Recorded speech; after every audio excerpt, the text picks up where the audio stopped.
CASA is involved in the ramp checking of all aircraft. CASA's right and responsibility to conduct ramp checks for any aircraft that operates within Australia, and that also includes the recreational type aircraft as well. G'day. How you going?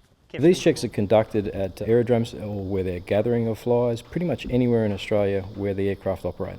We've recently conducted surveillance in some very remote areas where people were very surprised to actually see us.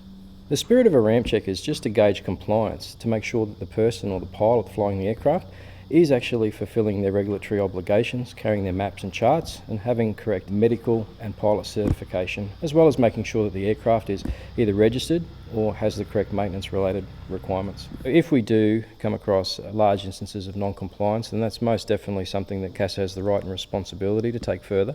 However, in most instances, what we're finding from an educational perspective is there are a number of smaller things that pilots are just not necessarily aware of what their responsibilities are, such as an emergency locator beacon and making sure that they are registered every 2 years with AMSA and making sure that that registration remains current, and that can be right through to carrying the correct documentation. And what we're also trying to encourage people to do is not only having the electronic component that they're using, which obviously is very popular these days, but also making sure that they consider having a backup of paper charts.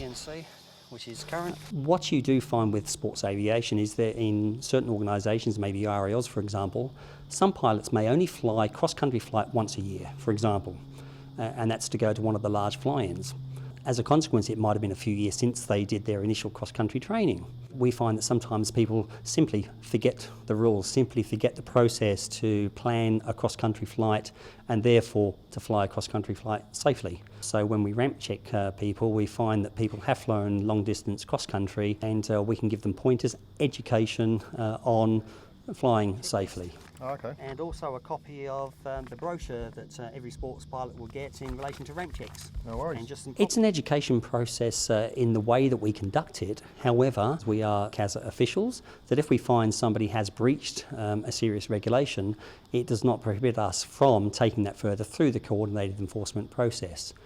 The manner in which we conduct a ramp check is to build a rapport with the pilots that we speak to, and we're there to answer questions as well. So if people have questions about their flying, about how to become compliant, then certainly we discuss it with them and improve their knowledge so that next time they fly safer and get to their destination.